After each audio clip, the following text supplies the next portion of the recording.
Hello everyone and welcome to my channel. My name is Crown and today we are going to have some more stories that I hope that you will enjoy. But before we start, it would be so much appreciated if you would subscribe to the channel, like the video if you enjoyed it, and maybe leave a comment down below. These simple clicks would mean a lot to the future of this channel and really reward the effort that I put in every day. And now, without further ado, let's go! First story. He punched me over a fender bender and I destroyed his life. I was working as a civilian with the US military overseas and I lived off base in an apartment complex popular among the US military. One morning, I accidentally hit another soldier's vehicle. Upon exiting the vehicle, I noticed that both our vehicles were what you could call a hoop tie. A hoop tie is an old car that is pretty beat up that has been passed around from service to service member, and they generally sell for $1,000 to $2,000. I also recognized that I was at fault for the accident. It was a very minor accident. His rear bumper was dented slightly, but I could hear both our cars still running. I approached the driver who had already gotten out and he was in uniform. And I apologized and said if it was alright with him, I would like to negotiate the payment that I will pay him in cash. We don't involve the authorities. I wanted to keep this simple. I'll be honest, the accident was so minor I honestly expected him to say, "Nah man, it's okay." But even if he wanted some money, I'd have paid him. I have always been of the opinion if you have a fender bender and can negotiate agreeable terms between both the parties, it's best to not involve the insurance or the police. He told me he wanted to call the police. I said we could call the police or we could go on base together and I could give him $300. He said that wasn't enough, so I upped my offer to $500. Then he proceeded to punch me in the face. It was a sucker punch. He got into his car and took off and, in the process, nearly ran me over. Now I had a black box in my car which recorded everything. I went to the Provost Marshal office on base, the police station, and reported the accident and the assault and showed the MP the footage. They used his license plate to track him down. I was also asked if I wanted to involve the local authorities and press criminal charges off base. Honestly, I felt like the soldier would learn his lesson if I let the UMCJ, the military court basically, handle this. And I said not at this time. I was told it was an option. The end result was the soldier in question got 60 days of extra duty, reduction in rank, and forfeited a portion of his paycheck. Essentially, if he dealt with that, this would have been the end of the whole ordeal. Honestly, at this point I assumed our little ordeal was over. Well, a few days after his punishment was decided on, which was not long after the incident itself, I was in the commissary, the grocery store on base, shopping, when the soldier who assaulted saw me and began to insult me. I told him he needed to calm down, that he should learn his lesson, and he told me I was a soft one who didn't know how to take a punch.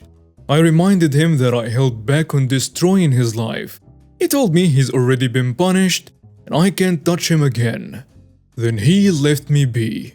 A store employee witnessed the entire encounter and I got the employee's details and reported this interaction to his command. His commander told me he had been ordered to not interact with me and would take an action. His commander also recommended I involve the local authorities since this soldier obviously isn't learning his lesson. So I did. I contacted an attorney. The attorney was unsure if we could successfully sue the soldier and said he would need a cash payment to take the case. Honestly, I was mad, and I wanted to teach this guy a lesson. So I agreed. It was not cheap, but I agreed. To keep the story short, we ended up in court off base.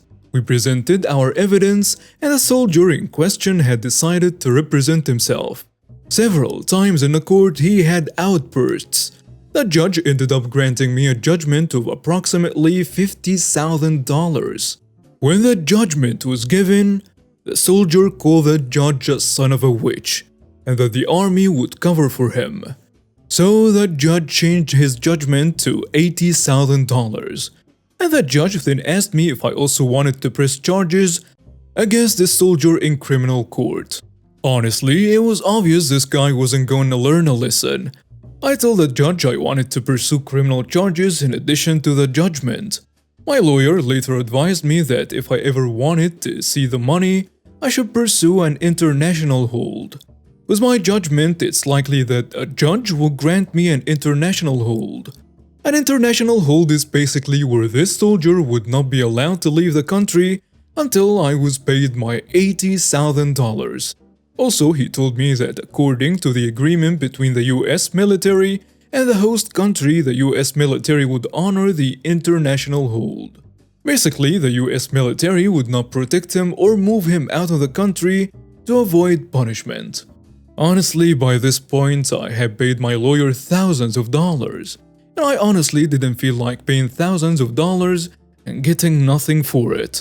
So I said yes, I want to go forward with the international hold. About a month later, the international hold was granted, and the US military was informed of this.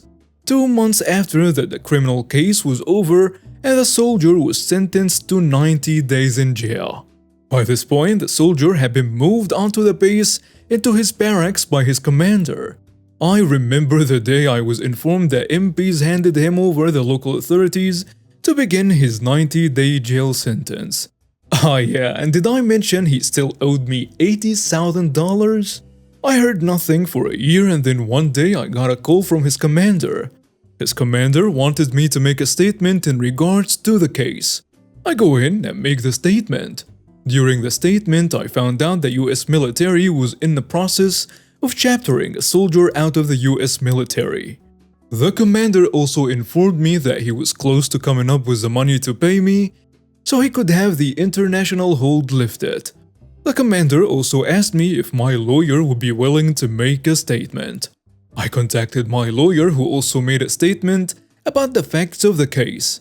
A few weeks later, his ex-wife contacted me. When this all started, I knew he was married. Guess his wife decided to divorce him. She informed me that her ex-husband had the money and needed the details on how to pay me. I provided her the details, and a few days later, I got the payment and contacted his ex-wife to inform her that I had been paid. She then asked me to send a receipt so he could have the international hold lifted and return to the States. I asked her how he got the money, and she said he maxed out his credit and also had family help out. Also, during this conversation, I had found out the army had chaptered him out of the military. I sent her the receipt, and that was the last I ever heard from his side. I took his $80,000 and bought myself a brand new car and used the rest of the money to put down on an investment property. What a complete idiot. Next story. A guy screams at a young woman working at Home Depot. I got revenge for her. This happened about a week ago. This guy in his maybe late 60s is acting like a jerk to the young lady working the self-checkout machines and how they are not working and how he hates everything about them and wishes they were removed in favor of cashiers again. Just like the old days. This guy did not need to go to the 4 self-checkout machine areas staffed by this woman. There were literally 2 other employees attending to 2 other checkouts 10 and 20 feet away. And if he felt like walking for 10 seconds, there was a 3rd lane open with nobody there on the other side of the seasonal stuff at the front. So he's basically screaming at this woman for no reason. It is not her fault. She did not design this store. She did not make the self-checkout machines, and she also did not screw up his coffee that morning. But nevertheless, he's getting belligerent and unloading on her. I was at the register not next to him but opposite him in the 4-machine corral. I turned and discreetly said to her, "You're right, need me to step in?" She quietly gave me a very relaxed and very in control "No, thank you though," with a friendly head nod. Despite his behavior, she was in total control of the situation, And the sad thing is, he probably wasn't the first or last true customer she's dealt with. He finishes paying about 30 seconds ahead of me, and on the way out of the door I hear him say, albeit much quieter, but still plenty loud for her and others to hear, "Thanks for your help, witch." As I'm walking out the door seriously deciding if I'm about to fight and probably get whipped in the process, I see him about 50 feet ahead in the parking lot and see while juggling his wood pieces and bags. He drops his car key ring with about 30 other keys on it, 3 feet from a parking lot storm drain. I'm so excited I'm almost shaking. It's like the heavens opened up and told that woman, "I'm going to fix this for you."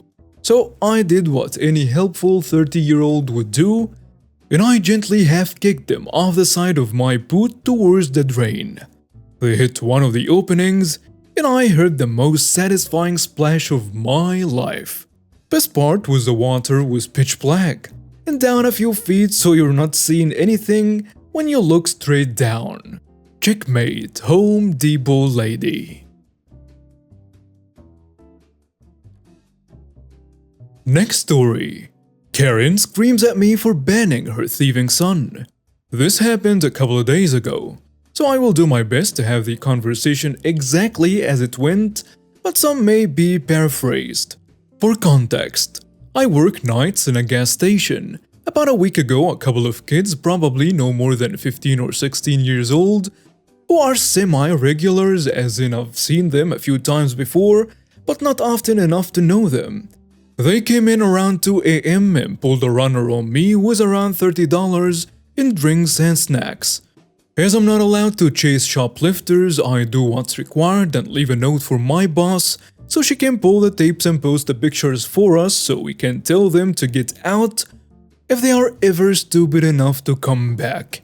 You wouldn't believe how many thieves actually are in fact stupid enough to come back. These two morons in particular. Well, 2 days ago I'm working my only weekly day shift. And who should walk in but my pair of thieves? And who do they have with them? One of their mothers. I immediately buckle down and tell them they need to go now. And the following is how the conversation went. I tell them, you two need to go right now. One of them tells me, "For what?" And the other says, "We didn't even do anything." You know exactly what you did, and you're banned from this store. You can leave on your own feet or leave with a police escort. You choose. They leave and go back to the car waiting for them at the pump. From the window I can see them talking to the woman in the driver's seat, gesturing and pointing. She gets out of her car and storms into the store. "Why the hell did you tell my son and his friend they can't be here?" "Ma'am, they ran out with nearly $30 in products. We do not allow thievery and they are banned from this store. You are welcome to come and get what they need. But if they are seen on the property, the police are going to be called." "No, my son is not a thief. How dare you? Get me a manager." Gladly. She doesn't know my manager has less patience for customer crap than I do. And since the store isn't very big, she's already heard this exchange from the office. I bring her out and she says exactly what I did. "That's a bold-faced lie. My son is a good boy. You're targeting him and his friends for no reason." The manager tells her, "You're welcome to come back and watch the tape for yourself." Karen says she will do just that. "And once I have proof you're lying, I'll be expecting this little," slurs for homosexuals, "to be fired."